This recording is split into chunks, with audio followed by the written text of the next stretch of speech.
سہاوا سے خبر شامل کرتے ہیں۔ اڈرانہ کے گاؤں سیال شریف میں حضرت پیر مغل کیان سرکار کی 86ویں اور تقریبات منعقد ہوئیں، جس میں عقیدت مندوں اور مریدین کی بڑی تعداد میں شرکت کی۔ مزید تفصیلات جانتے ہیں سیال شریف اڈرانہ سے محمد نبی الحسن کی اس رپورٹ میں۔ جی بالکل، ڈبیلی کے علاقہ اڈرانہ کے گاؤں سیال شریف دربار عالیہ میں حضرت پیر مغل کیان سرکار کے 86ویں عرس کی تقریبات کا انعقاد کیا گیا، جس میں عقیدت مندوں اور مریدین کی بڑی تعداد نے شرکت کی۔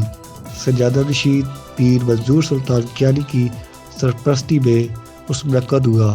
عرس کا آغاز تلاوت قرآن پاک اور نعت سے غلام عباس قادری نے کیا۔ عرس پاک میں ضلع بھر سے لوگوں نے ڈالیاں لے کر شرکت کی اور نماز ڈالے۔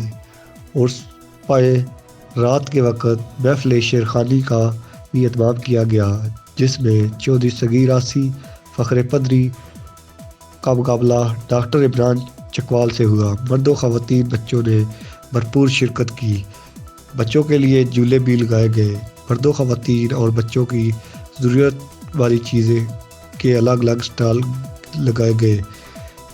جلیبیوں، پکوڑوں اور مرسوں کی بھی دکانیں بنائی گئی۔ اس عرس میں علاقے کی اہم شخصیات نے بھی شرکت کی۔ اس عرس کی تقریبات کے دوران دو نوجوانوں کے گروپ کے درمیان جھگڑا بھی ہوا۔ ایک دوسرے پر لاتوں مکوں کی خوب بارش کی گئی۔ سیکورٹی کے اہلکاروں نے آ کر معاملہ ختم کرایا۔ تمام عقیدت مندوں اور مریدین کے لیے لنگر کا وسیع اہتمام کیا گیا۔ یہ عرس ہر سال 12 فروری کو منعقد ہوتا ہے۔ کیمرہ مین سہیل اکمل کے ساتھ محمد نبی الحسن، City 5 نیوز، بڑا گواہ۔